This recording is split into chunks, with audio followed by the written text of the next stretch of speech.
পৃথিবীর সমস্ত বিবাহিত নারীদের প্রতি আমার একটা বিশেষ অনুরোধ। আমি যে কথাটা এখন বলছি, তোমরা যদি সঠিকভাবে সেটা করো, সেটা যদি জানো, সেটা যদি বোঝো, তাহলে জানবে বিবাহিত জীবনের প্রকৃত সুখ, প্রকৃত শান্তি থেকে তোমাদের স্বয়ং ভগবানও বঞ্চিত করতে পারবে না।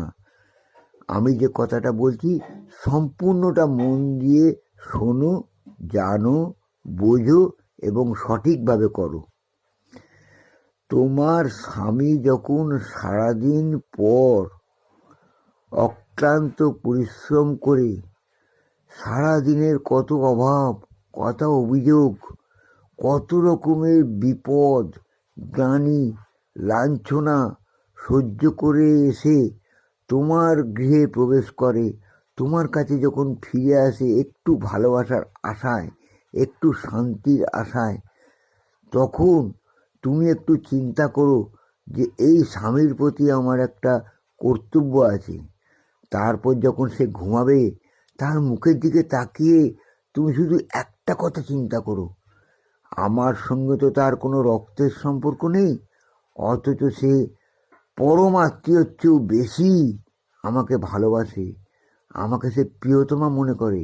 আমার সকল দুঃখ, সকল সুখ, সকল কিছু অভাব অভিযোগ সে নিজের মাথায় বহন করে আমাকে সুখে শান্তিতে রাখার চেষ্টা করে।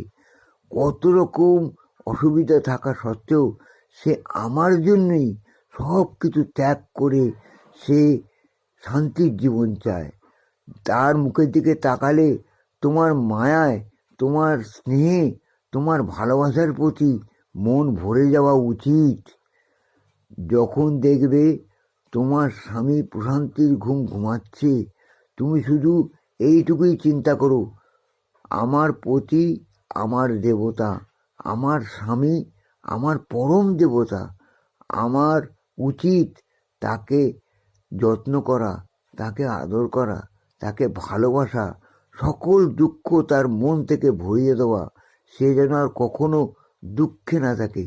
আমি তো তার সহধর্মিণী, আমার উচিত তার দুঃখের দুঃখী হওয়া, তার সুখের সুখী হওয়া, তবেই তো আমি প্রকৃত সহধর্মিণী।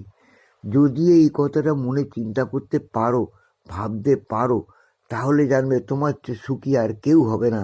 এবং এই যে কথাটা আমি বললাম, সেটা মানো, সেটা জানো, সেটা করো, দেখবে তোমার চেয়ে শান্তিপ্রিয়া সঠিক বউ আর কেউ হবে না।